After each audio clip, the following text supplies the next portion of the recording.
how many downloads of Jim and Bill It's Another Day podcast?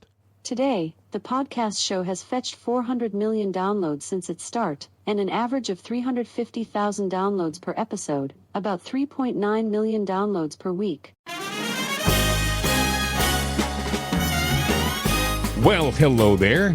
Welcome to It's Another Day, Weekend Update. I'm Jim Harrington. And I am Bill Knight. Well, yesterday was Valentine's. Today, I think, is Singles Day. You know, they have that. Well, you didn't have a date last night, so today's your day. Oh, really? So, yeah, I don't know. I think officially it's Loser Day, but I'm not sure. But it's crazy. Everyone's trying to make everybody happy. It goes back to when I was a younger man. When kids were playing softball, everybody had to have a trophy.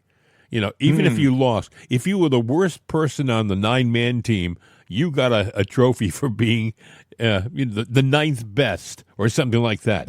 And that's kind of like how the world has evolved right now. So here it is, the day after Valentine's Day. And you say it's, what is it, Best Singles Day or something? Or Singles the Day. Lonely Lovers Day or something? I don't know. Loser Day, but really, are you the loser? If you're happy with if you're happy in your romance, that's a great thing. If you're happy just being alone, then that's a good thing. Some too. people are very happy being alone. So hey, that's you saved a lot of money yesterday if you're alone, because then you had the if you're a guy, you had the decision. I told you this. Uh-huh. What am I going to get her? Am I going to get her roses or a dozen eggs? I think the dozen eggs would be appreciated a lot more than the roses. I'm just saying. They're only going to be more valuable. I mean, think, you got Easter coming up, eggs, I'm going to do potatoes for the kids. I saw Easter potatoes. I saw a farmer who has a big farm being interviewed yesterday. He said, this bird flu thing is serious. We've lost millions of chickens, and it's going to be, we haven't solved the problem yet. It's still there. And he said we have to be allowed to use a vaccine. I thought they could use a vaccine on the chickens, but apparently there's a lot of pushback because people they want to know what's in the vaccine before it's put into the food chain. So it's just not like the farmer can't say, well, give them all a vaccine. There has to be, they have to know what's in it. So this is something they got to work out. But when it comes to people, you don't have to know what's in it. Just take the vaccine. What they're doing right now is they're giving the chickens chicken noodle soup and giving it, putting them to bed. Well, no, it's not chicken noodle soup. It's just noodle soup. Oh, no, that's right. It wouldn't be chicken noodle, would it? No, that wouldn't be a good thing. No, maybe it's cow noodle. Cow noodle soup. Frog noodle. Yes. I don't know. It tastes like chicken. Yeah. I mean, where am I going to get my hot wings? Well, I guess there's going to be a lot of frogs without legs. That's true. I never really could figure out the term buffalo wings. It's like I never got that one. Maybe it's because I'm not from Buffalo, but well, actually, what I understand, it was a bar owner that got an order of little, drumsticks, the little miniatures. Yes. And they're going, what the hell are we going to do with these? He goes, I don't know. And then he goes, well, I got an idea. He fried them up, and then he put hot sauce on them and said, they're buffalo drumsticks, buffalo wings. That's what he did. That's what I understand. And now That's you the know legend. The rest of the story. That was a story I read years ago, so it may be true. It may not be true. Right now, it's just folklore and myth, but it's probably true. It's probably, somebody in desperation got, what am I going to do with it? Oh, well, I got an idea, So look, now it's roughly, we're approaching the 9 o'clock hour on the East Coast on a Saturday morning, and there's no word yet as to the hostages being released that I can see. Well, I've gone through the news sites, so, as we're doing this show, something may happen, but right now, as of this moment, the hostages, the Hamas still have them in the tunnels, okay? So now the question is, what happens at 12 noon? What's going to happen at 12? That's a deadline. President Trump said if you don't release the remaining hostages by noontime on Saturday, all hell's going to break loose. That's what he said. There'll be hell to pay. So, well, I think Hamas is going to push it to see what he means by that. And if he does attack, they're going to sit there and they're going to throw innocent babies out on the street that they've slaughtered to sit there and try to get the sympathy of the world and any kind of money. They're going to see if they can milk it. I think that President Trump and Benjamin Netanyahu of Israel, I think they sat down and talked about this when they met last week. I think that they decided there has to be a final ultimatum if they start screwing around. And, of course, Hamas immediately started screwing around with the release of the hostages. So I think they knew this was coming, and I think they discussed how they're going to deal with it. I heard somebody say that there's probably only two people on the planet who know what's going to happen at noontime. One is President Trump. The other is President Netanyahu. And but I do think that both men are men of resolve. You don't want to screw around with them. No. And I think that if Hamas is playing a game of chicken, they're going to lose. That's just my opinion.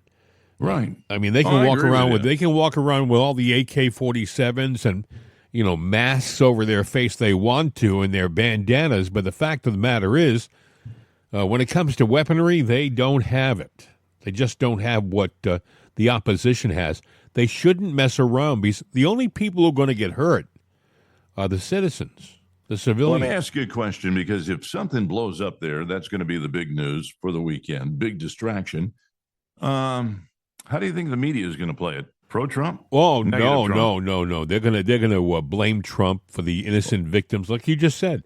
They're gonna blame Trump. Humanity. Yeah, this will give our media, our leftist, socialistic media, and they are, they'll give them all the.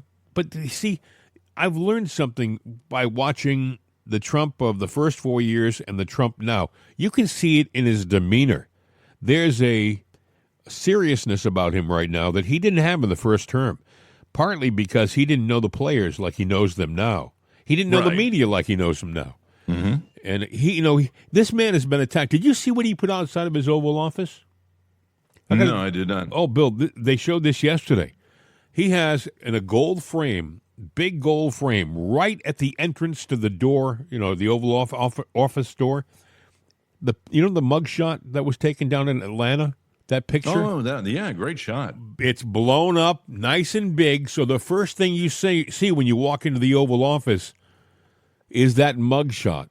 It's a reminder to anybody who walks into that office that this is a serious guy now and a changed guy. He's gone through the fire before he was even president, and this is not the same guy that you saw 4 years ago. But I think that, Bill, I think that the media will attack him.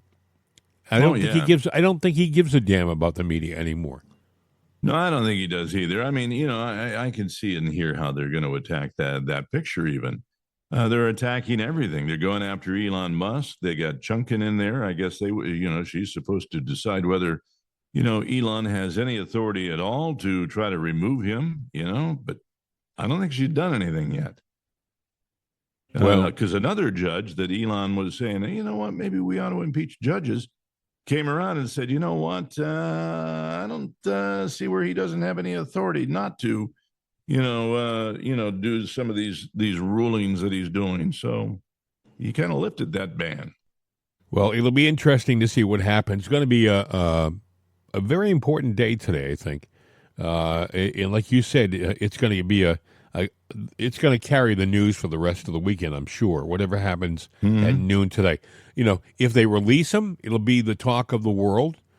If they don't release him, it'll be the talk of the world. It's going to be, it was interesting. Elon Musk and President Trump sat down last night with Sean Hannity for a mutual, a dual interview. They both sat down side by side and let Hannity ask whatever he wanted to ask.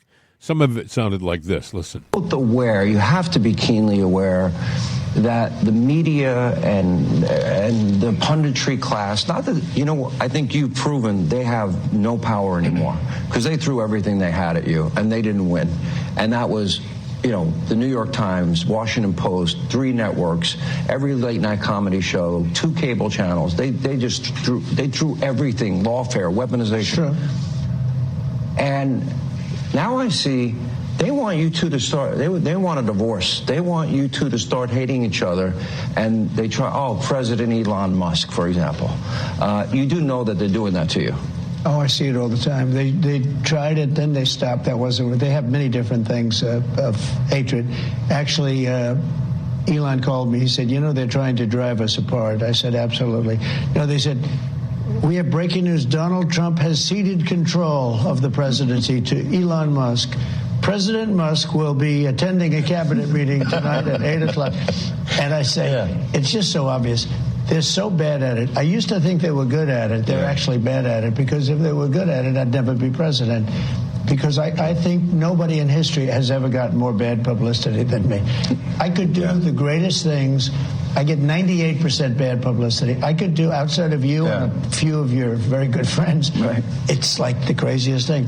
But you know what I have learned, Elon? The people are smart. They get it. Yeah, they do, actually. They get it. They really see what's happening. Yes. Yeah, that's true. The people do get it now. They didn't really get it the first 4 years. Not everybody, by the way. There were some people, you see them online, who they still can't stand Trump no matter what, because they're not really paying attention. And by the way, they're looking at Trump superficially, okay? When you look at Trump superficially, you might believe, Orange Man bad, or he's a celebrity, he's got a big ego. You have to put all that stuff aside. You have to put all that stuff aside. That's what you see on the, up front. There's a much deeper guy here. There's a guy who puts a lot of thought into everything he does, a lot of thought. And you just cannot judge him based upon what you see in the news media. You have to do a little digging. See how he ran his businesses before, how he operated during negotiations with other business people.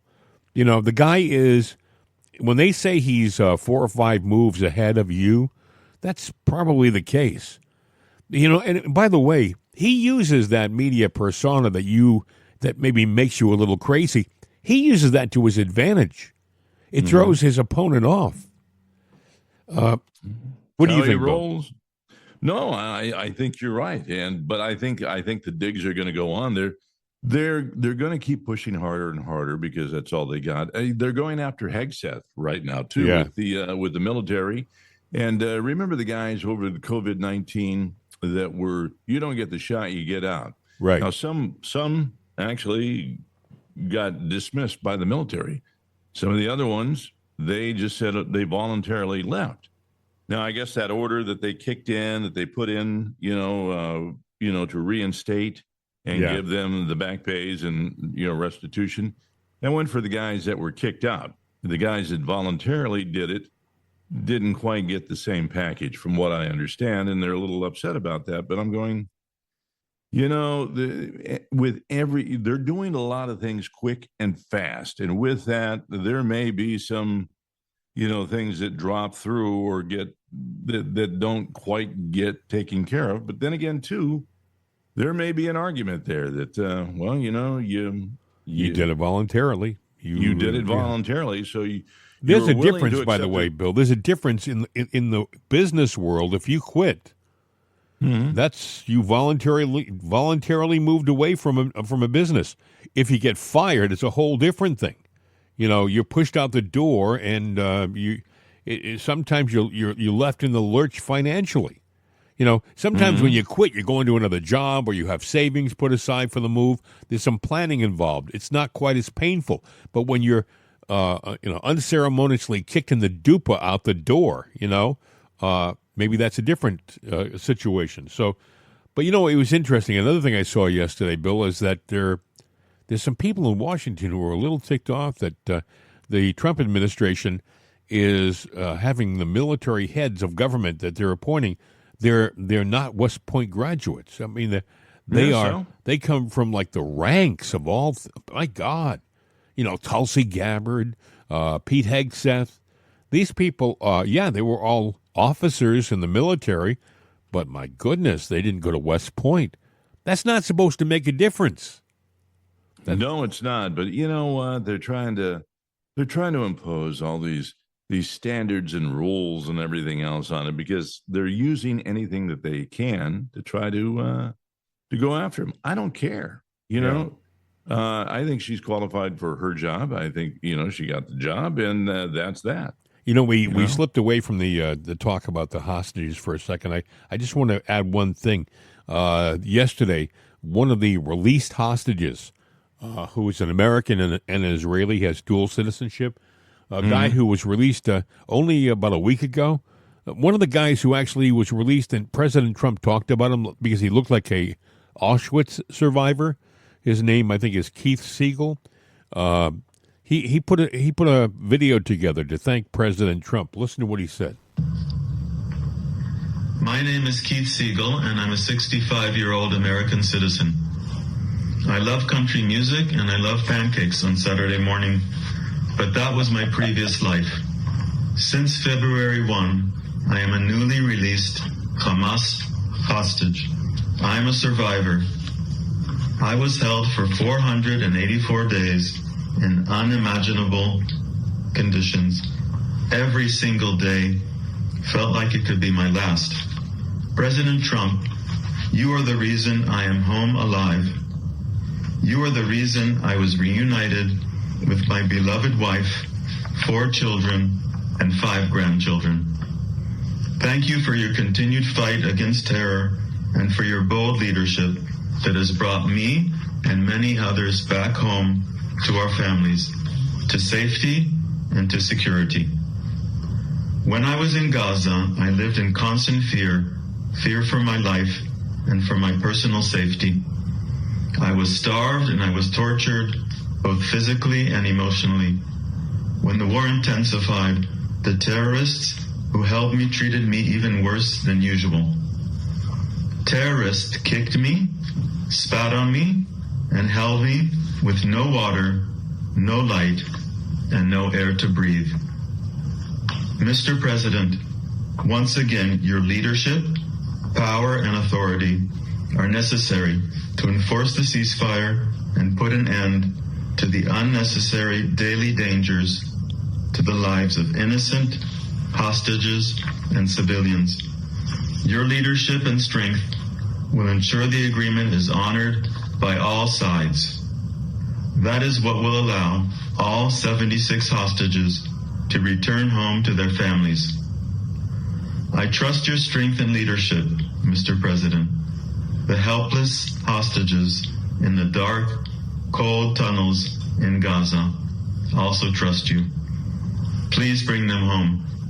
Now, you have to ask yourself, what the hell was Tony Blinken and President Biden doing for those 400-plus days? What were they doing? They had the weight of the United States government at their fingertips, too, and they did nothing. As a matter of fact, they spent most of their time trying to convince Israel to back away from the war in Gaza. So, I mean, this is, the more I see of the incompetence that we've lived through for the past 4 years, the more I cringe. The border situation, the Afghanistan situation, the balloon flying across the country, with no ramifications. What happened with these poor hostages in Gaza? All that stuff, total friggin' incompetence on the part of the past administration. And no one out there, I don't care whether you are the head of the Joe Biden fan club. I ask you, you tell me what he did good. You tell me the achievements that he made that bettered our country and made us a safer world. Mm-hmm. You're not going to hear anything. It'll be crickets. Trust me. Well, I'm sure they had the proper intel, but what they do with the intel is entirely up to them, which was apparently nothing. Yeah.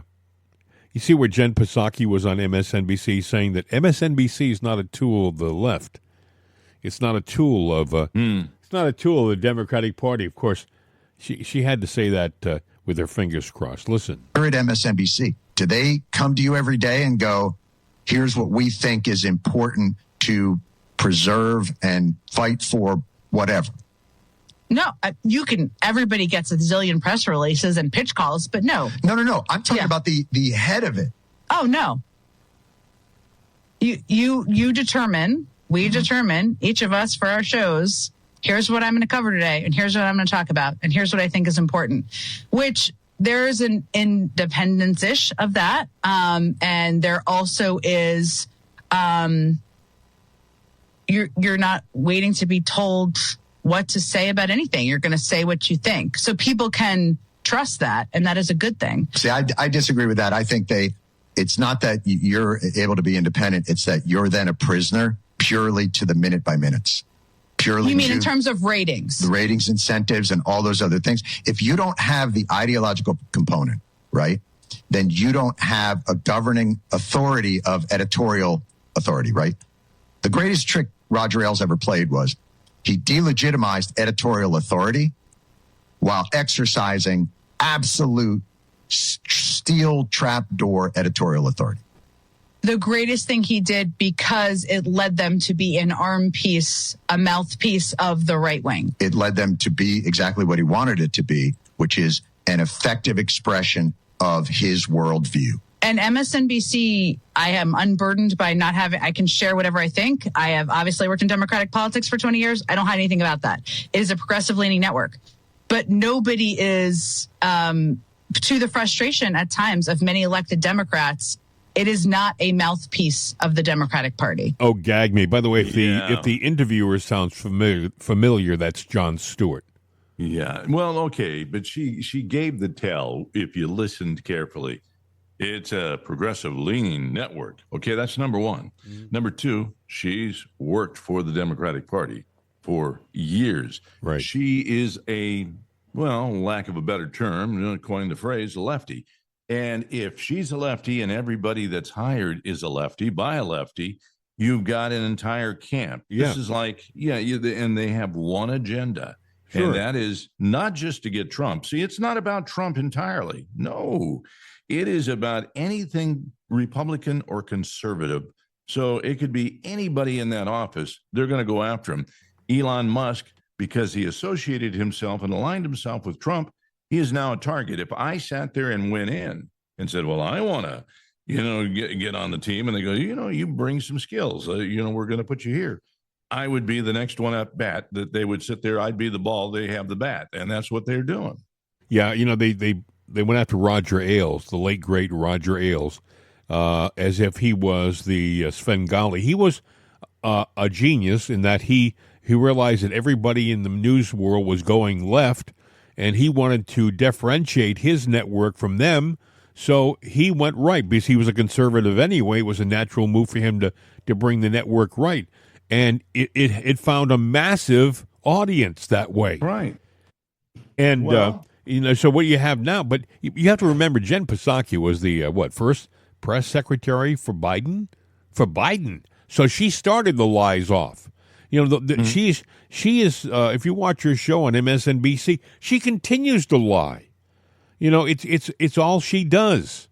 I don't know. For her, it's not a lie. She's just, she's spin doctoring. And if it doesn't look good, we'll spin it a different way, because they don't look at whether it's good or bad. They look at whatever their ultimate goal is to get to. They're going to twist and turn that story to get to the goal line so that they can score, a political touchdown. It's a game to them. Yeah. And that's all it is. Well, I thought that was interesting to hear, they talked about, he said, Jon Stewart, to his credit, said, he, meaning Roger Ailes, made an effective television network that took the audience to a place he wanted to take the audience, essentially, to the right.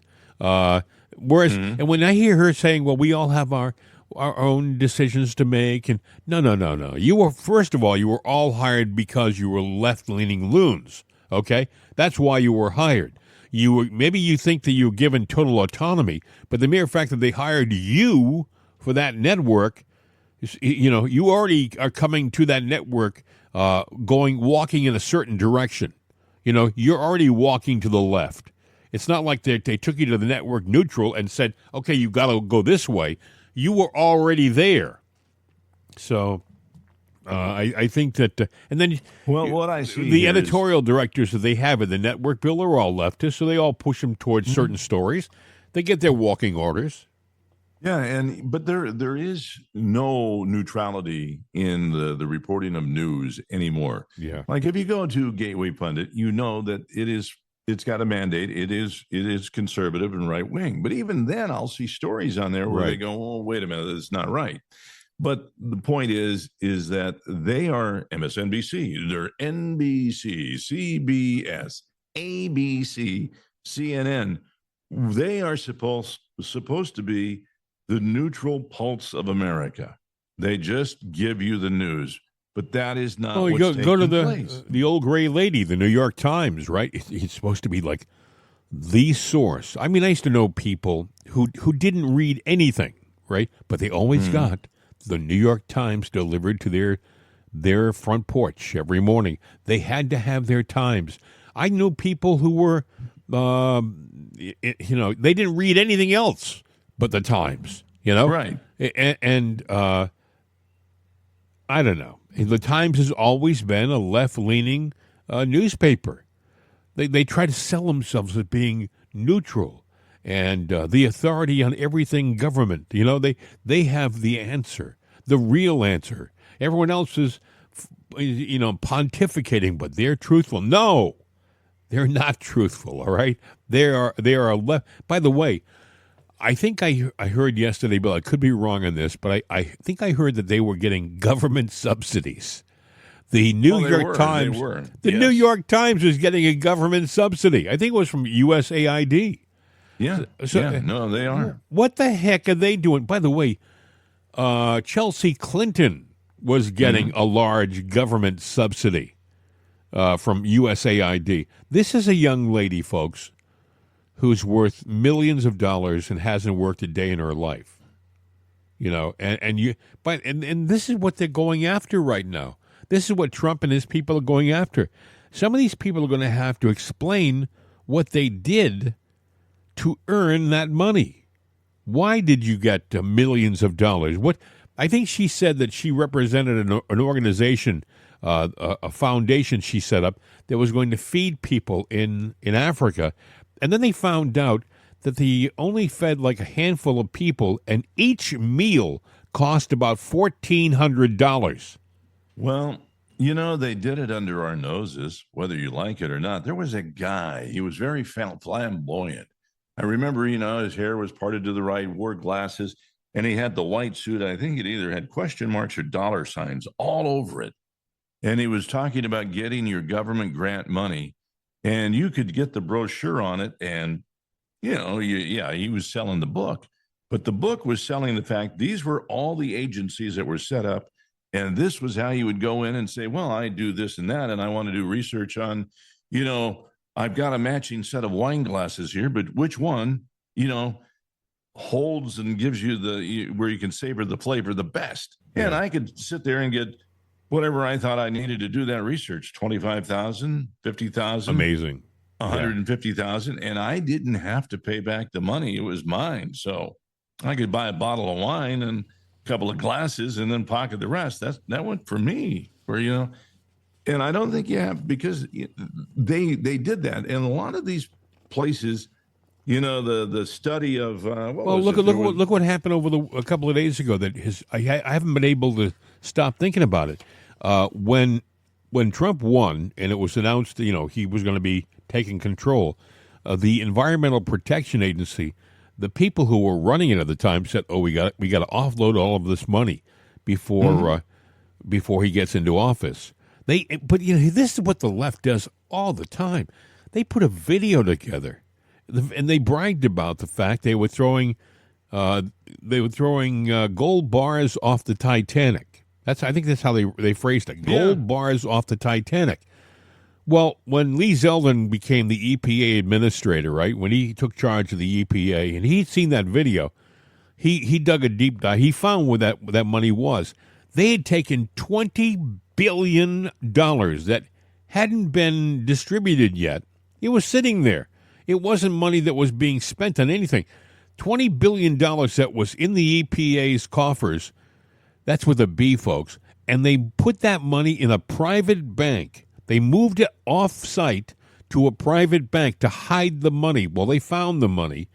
And Zeldin said, okay, first thing, we get the money back from that bank. That bank's going to give us our money back. Secondly, that bank, even though they haven't really done anything wrong, because of optics, we're not going to work with that bank anymore. We're not connected with that bank. That bank made a big mistake. See, the bank should have known when the EPA handed over $20 billion, right, to put into its coffers, that maybe there was something fishy going on here. The bank probably should have talked to somebody about whether this was a proper thing to be doing. But the bank, the greedy bankers, $20 billion. Hey, how do you walk away from that? That's some good interest money. Ooh, yeah. We'll stick it there and see what happens, right? So, but that's just one case, Bill. And the left is fighting, clawing desperately. All these leftist lawfare judges are trying to stop the administration that we have right now from doing what? Trying to stop the administration from finding out where we have wasted our money, where we have blown our money for decades. For decades. Well, I guarantee some of that money blown might, somebody might put a project together, and it's a facade for the fact that they're going to take that money and funnel it somewhere else, and it's going to go into somebody's pockets, maybe a campaign pocket. How do you think that really, Kamala generated $1.5 billion or close to? The biggest in history? I don't think so. But there was a lot of dark money going on. There was what was it? They discovered, I wonder how much, Bill. I wonder how much USAID money went into Kamala's campaign. Probably a lot. Did you hear about this? Department of Education caught funding teacher training program, implying that when babies are born, they're racist. Have these people ever held a newborn baby? It's a blank slate. The kids are pretty much a blank slate growing up, but they learn from their environment. Yes. So, if your parents are racist, you'll probably become a racist. Yeah. Or, you might be the furthest, you might get pushed far away. It all depends. You get a good parents who love their child and teach them to love and respect all people, then odds are that child's going to be that's the same kind of person. I would say the person that put together that study is a racist, because the only reason you would want to say, when a baby is born, a white baby, a black baby is born, well, they're born racist, is to further divide the people. They also said, Bill, that they know whether they're trans or not when they're in the womb. Think about that for a second. They're throwing everything out right now. All of the nuttiness is being thrown out and made public. Well, yeah, they wanted look, they're saying the science. There's boys and there's girls. Yes. And never the twain shall meet unless they want to. Yeah. Can you show me the trans gene? Where's the trans gene? Show it to me. Yeah, I know. I'll look at that microscope and go, oh my God, there it is. There's a trans gene. I never thought. Now I'll tell you what I think I think we're born with a love of coffee. I do think we're born with a love of coffee, and I think that now would be a good time to mention that we have our own brand of coffee right here. Mm-hmm. That's right. Bill and I put this. We went out. We foraged through the coffee fields, right, and we found just the right bean. Bill was wearing his fedora hat out in the fields, and I love my fedora hat. Don't make fun of my fedora hat. You looked marvelous out there. I don't know how you do these things. But we found just the right coffee beans, and we brought them back, and we had them put into our Jim and Bill's Right Side coffee. It's a delicious medium blend roast and also a medium decaf blend roast. You'll love it. You will absolutely love this coffee. You're saying, well, I'd like to try it, Jim, but I don't know where it is. Well, I'll tell you where it is. It's at rightsideshop.com, rightsideshop.com. It's a great cup of coffee. You know, give it to all your friends, your conservative friends, but especially your liberal friends, because goodness knows it may calm them down. You know, they're very hyper people. The people on the left, they say they're there for love and peace and all that stuff. But you ever notice they're the ones who want to hit you? I mean, that's just the way it is. So look, you give them a nice cup of coffee, sit them down, tell them to take a deep breath, and before you know it, you're friends, you're talking. Maybe you're even convincing them that some of the things you believe in is something they should believe in too. Who knows? It may work wonders. But it's Jim and Bill's Right Side Coffee. We're also, Bill, the place that has Juan Jose and the Border Crossers sing our There jingle. you go. Yeah. Good guy. Wake up on the right side with Right Side Coffee. They do that so well. But then again, they've had a lot of practice now. They've been doing it for a few months, you know. That's true. The only song they know is that song there. Everything else. But they know it well. Yeah, and, you try to have them sing La Cucaracha. It's terrible. It's awful. But Or La Bamba. You know, La Bamba. They have a real hard time with that. You don't want to hear that one. Anyway, No. Bill, other things going on. You know, Jamie Dimon is the head of J.P. Morgan, the banking firm, J.P. Morgan Chase, I think it is. Is it J.P. Morgan Chase or is it just J.P.? Anyway, it's a very big bank. And apparently, ever since COVID started, all of their employees are working from home. Well, it's driving them nuts. And I think this is the Trump effect finally bleeding over to the private sector. They're starting to, the chairman of the boards is starting to let their feelings be known. Now, I have to tell you something, folks, before I play this next cut. It was filled with the strongest verbiage that you could find. So I had to edit a lot of the really strong stuff out, but I missed a couple little ones. I say little ones. You kind of hear them. They're basically harmless, but they're there. But the ones I took out were buttes, okay? I mean, real colorful. They were. A lot of you were on the Zoom, and you were doing the following, okay? You know, looking at your mail, sending texts to each other about what an asshole the other person is, okay? Not paying attention, not reading your stuff, you know, and if you don't think that slows down efficiency, creativity, creates rudeness, and stuff, it does, okay? And when I found out that people are doing that, you don't do that in my meetings. You go to a meeting with me, you got my attention, you got my focus, I don't bring my phone, I'm not sending texts to people, okay? It simply doesn't work. And it doesn't work for creativity. It slows down decision-making. And don't give me the work from home Friday works. I call a lot of people on Friday. They're not a person you get a hold of. But here are the problems, okay? And they are substantial, okay? Which is the young generation is being damaged by this. That means they may or may not be in your particular staff, but they are being left behind. They're being left behind socially, ideas, meeting people. In fact, my guess is most of you live in communities a hell of a lot less diverse than this room. Every area should be looking to be 10% more efficient. If I was running a department of 100 people, I guarantee you if I wanted to, I could run it with 90 and be more efficient. I guarantee you. I could do it because I could do it in my sleep. And the notion, these bureaucracies, I need more people, I can't get it done. No, because you're filling out requests that don't need to be done. Your people are going to meetings they don't need to go to. Someone told me to approve some of his wealth management that they had to go to 14 committees. I am dying to get the name of the 14 committees. And I feel like firing 14 chairmen of committees. I can't stand it anymore. Now, you have a choice. You don't have to work at J.P. Morgan. So the people of you who don't want to work at the company, that's fine with me. I'm not mad at you.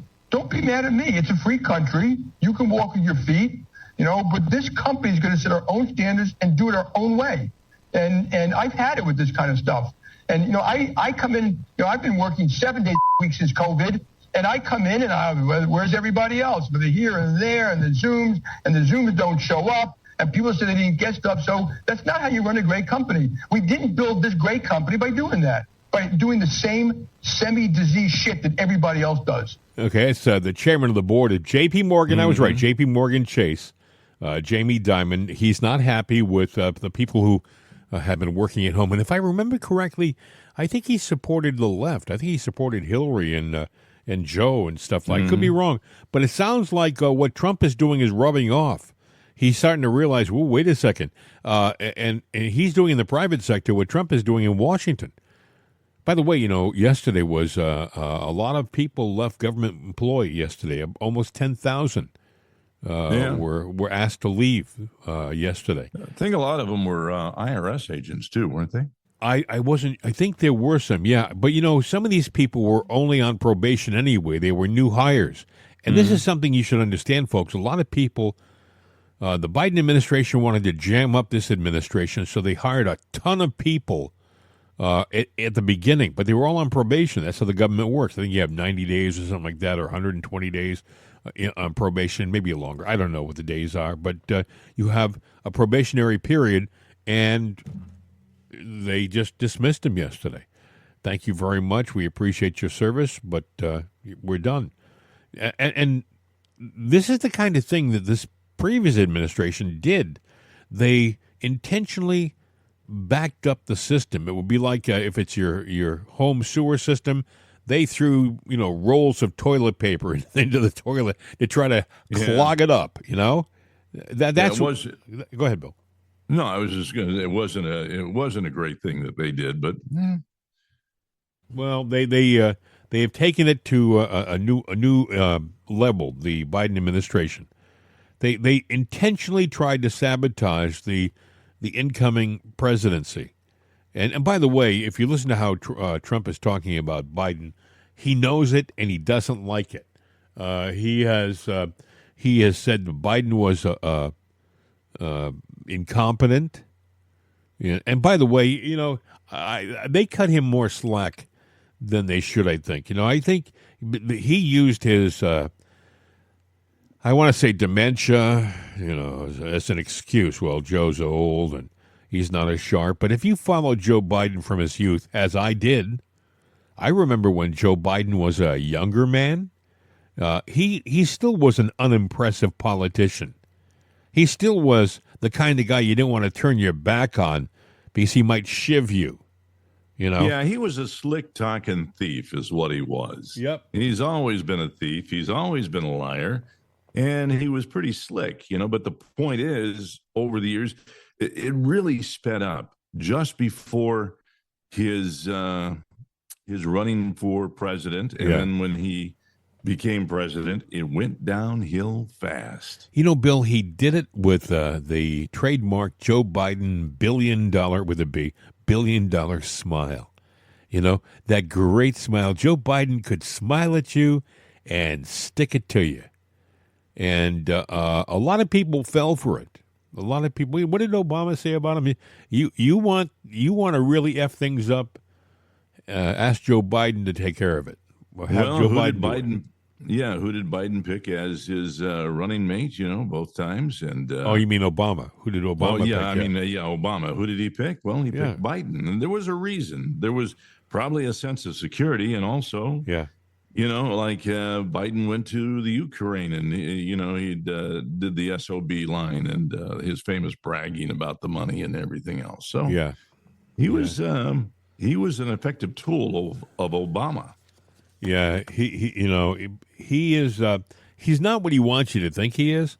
I mean, think about this. He always, at every opportunity, he would say, "I'm a lifelong practicing Catholic." He would throw it around not because he really cared about faith so much, but because it fit a political narrative he was trying to sell. In Catholicism, in case you don't know, they believe that abortion is wrong. It's not it's not a belief that the faith embraces. But yet Joe Biden was a big pro-abortion guy. I mean, he didn't see a pro-abortion bill that he didn't embrace. Yet he always told everybody he was a lifelong practicing Catholic. Well, when he should have kept practicing because he didn't get it right. Look, you can believe what you want to believe about abortion. And by the way, to the younger people out there, and I know some younger people who believe that Trump has done something terrible with the elimination of Roe versus Wade, and oh my God, we're going to lose the right to make our own choices. That's not what he did. That's not what he did. All he did was take the responsibility of how to enforce the abortion laws and hand them to the states, meaning each individual state now has control of the abortion situation. And by the way, abortions haven't gone down, unfortunately. That's my opinion thrown here in the end, but abortions still are high. States are still performing abortions. Nothing has been taken away except the federal government shouldn't have been involved with it in the first place. Oh, and one more thing for the younger people out there who are yelling at the radio right now. You know, Roe versus Wade? Jane Roe, the lady who was the complainant in the initial Roe versus Wade complaint, that was a pseudonym that they gave to her because they didn't want to identify her. But the lady who was that person, as she got older, realized that she didn't support that. She became pro-life. And she actually you see her at rallies. But the media never talks about that. The media never said that about it, They always, so don't go around wringing your fists and complaining about the fact that Trump has gotten rid of abortion. Oh, it's so bad. No, it's still there. It's still there. I hope to God that the world wakes up and realizes, what a mistake it is to be disposing of human life like it's been doing for decades now. I'll never understand, Bill, how we are fighting desperately to make robots and AI that can think like humans, that can be human-like. Yet, on the other hand, we are trying to dispose of real human beings. It doesn't make sense to me. But anyway. Well, there's a lot of things that don't make sense that they don't practice entirely what they preach. There's an agenda that's going on here that I don't understand. And, as far as robots being to the point of, I think robots now or AI can sit there and freely think and probably sit there and improve itself. Well, it's almost there.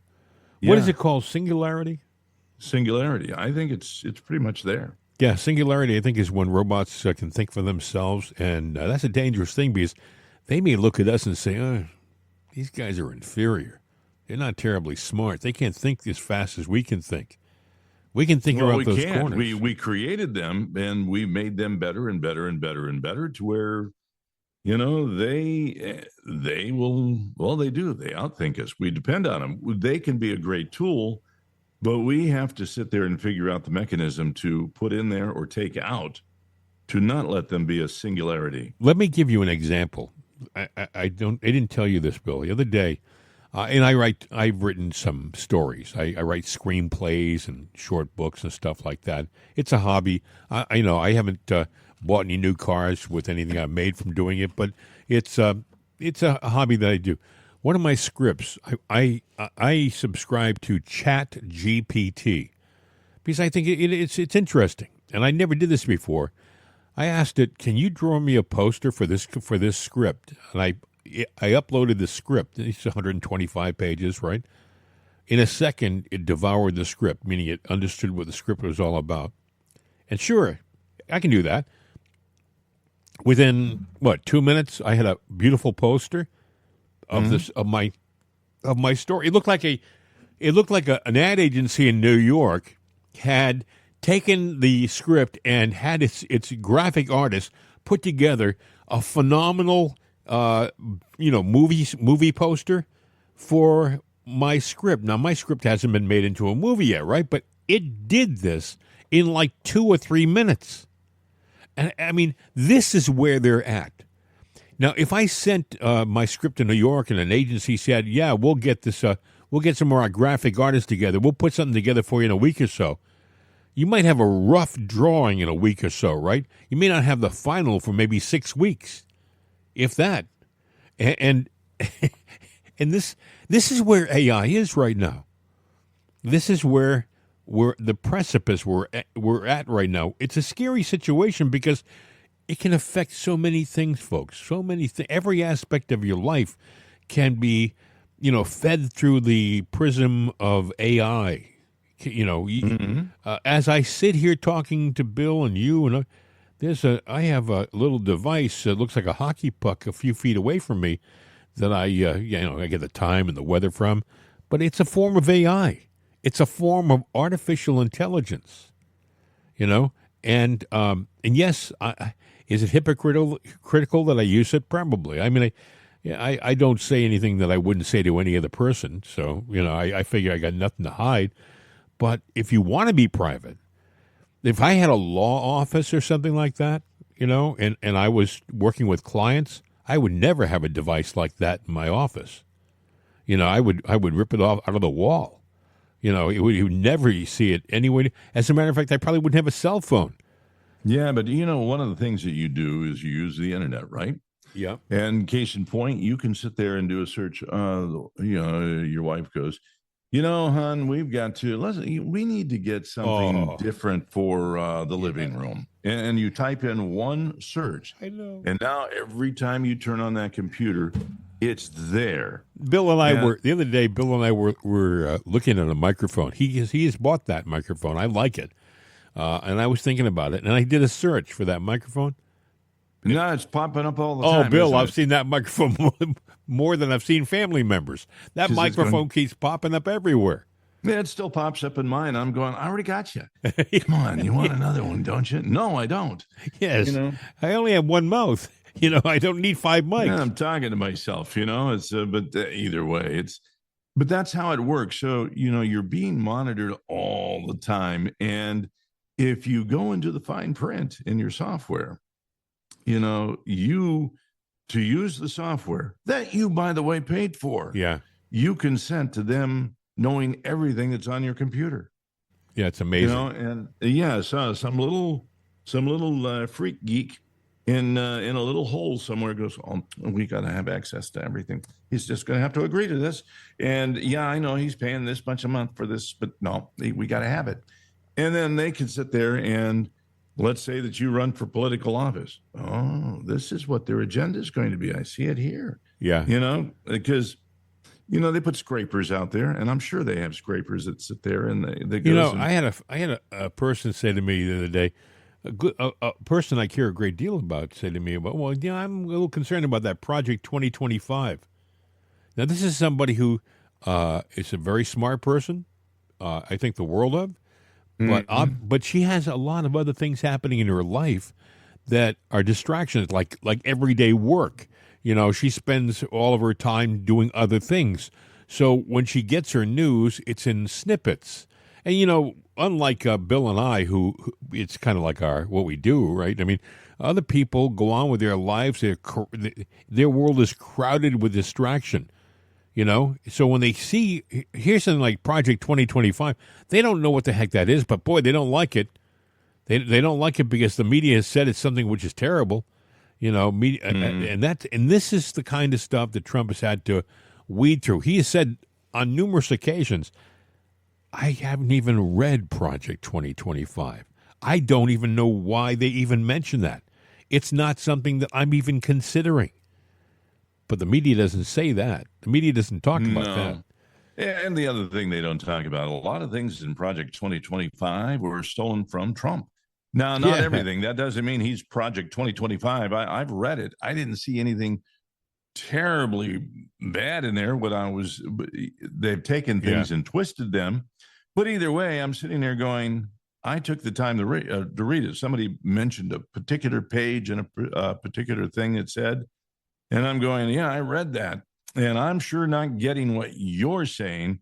Well, you have to read into it. And I'm going, you read into beyond the words. You sat there and put your own thoughts into it or your own fears into it or whatever you want to call it. Maybe you were sitting there, you looked at that and said, I can attack this by adding this to it. And that's what they're doing. Yeah. Well, if you're worried about Project 2025, it's online. Yeah. Look it up. Take the time to read it. It's several, it's a lot of pages, but it takes to really understand what's happening right now with your administration, your government. It's going to take you a little more time especially if you've been somebody who hasn't been impressed by Trump in the past. You don't like Trump. you've believed the nonsense that the media has thrown at you. If you really want to do yourself a favor, if you want to do yourself a service and lessen the stress on you over the next 3.5 years, three years, 10 months, do a little deep diving. And don't go to your traditional places. Don't go to the New York Times to look for a story on Trump because you're going to have a jaded story. Sometimes step out of bounds, go into an area, to a site that you would never have gone to before. Maybe go to Breitbart or go to Gateway Pundit or go to some of these other sites that lean to the right. What I found is that the sites on the right, yes, they're conservative sites. Yes, they're partisan sites. But the partisanship is more, believe it or not, more neutral than the left. The left is more propaganda. Does that make sense, Bill?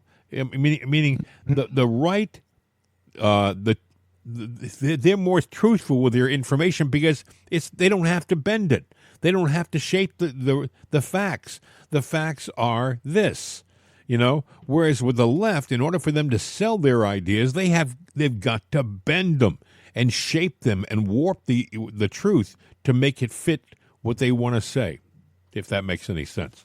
It makes sense to me, but not to everybody. But it's true, especially if you're on the left.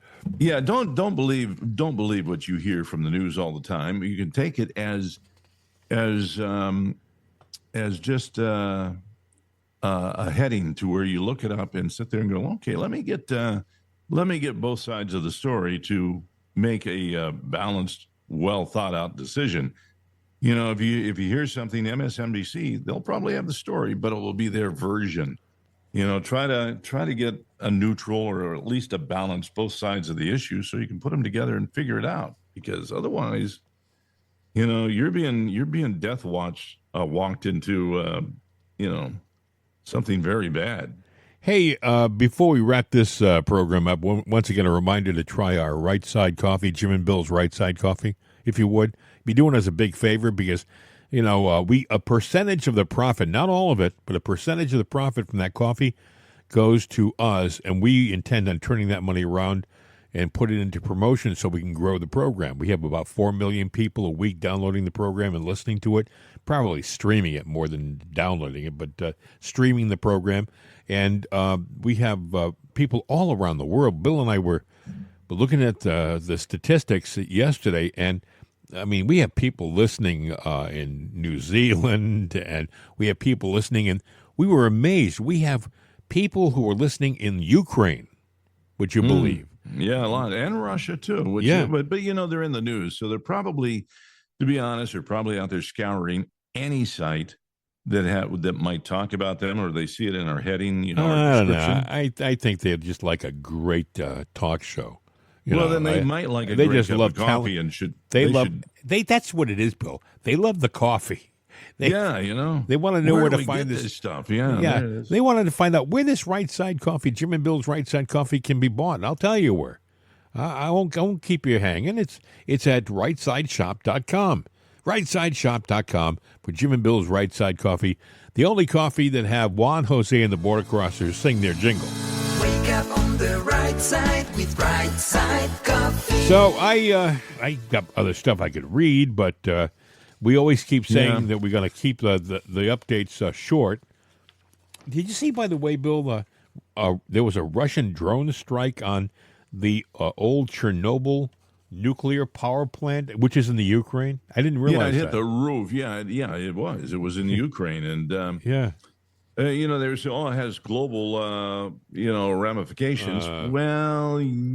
It does have it could have ramifications depending where they are. It could, but I often thought when you see a missile coming in, right?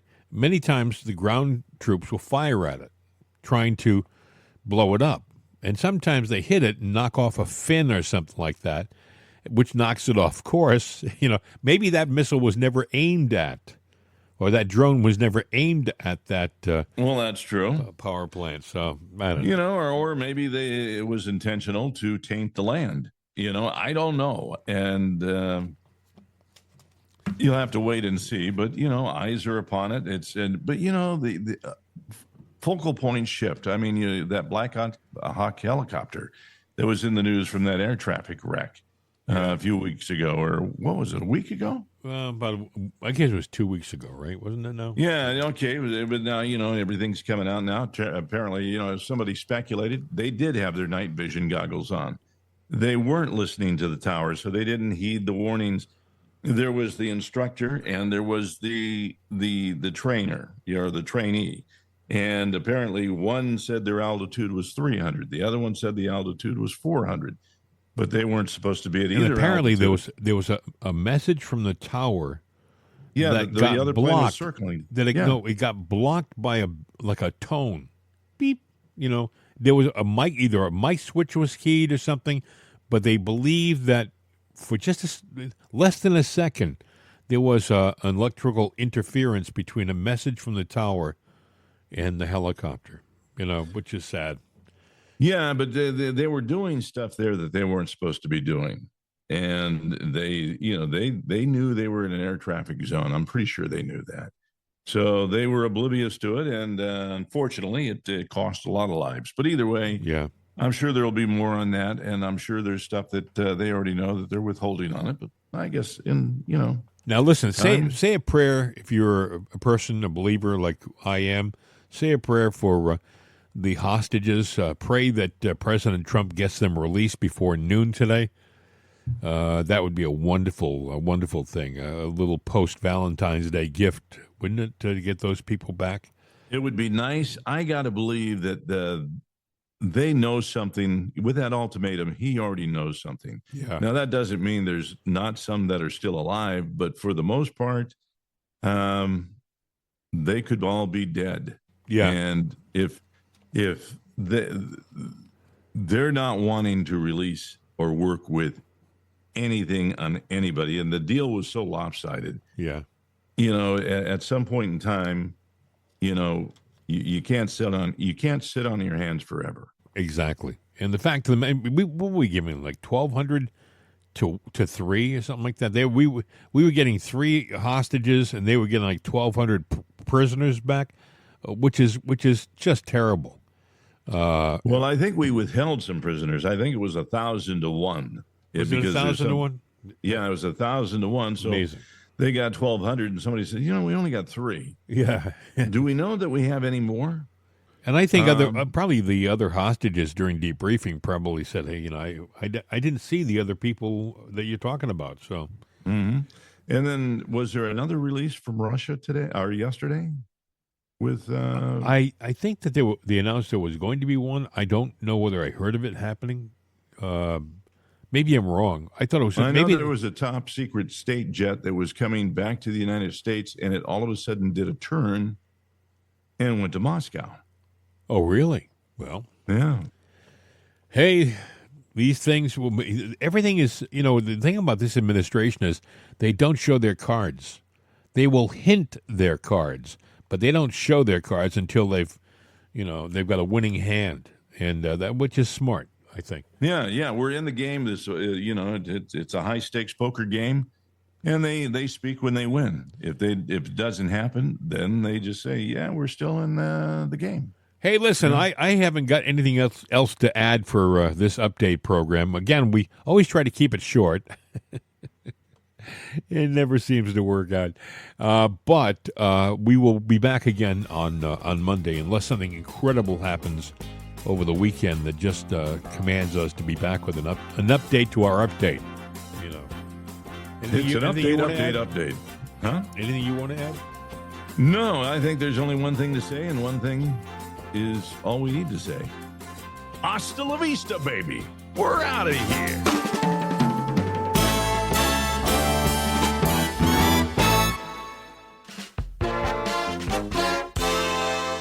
This is CRN America.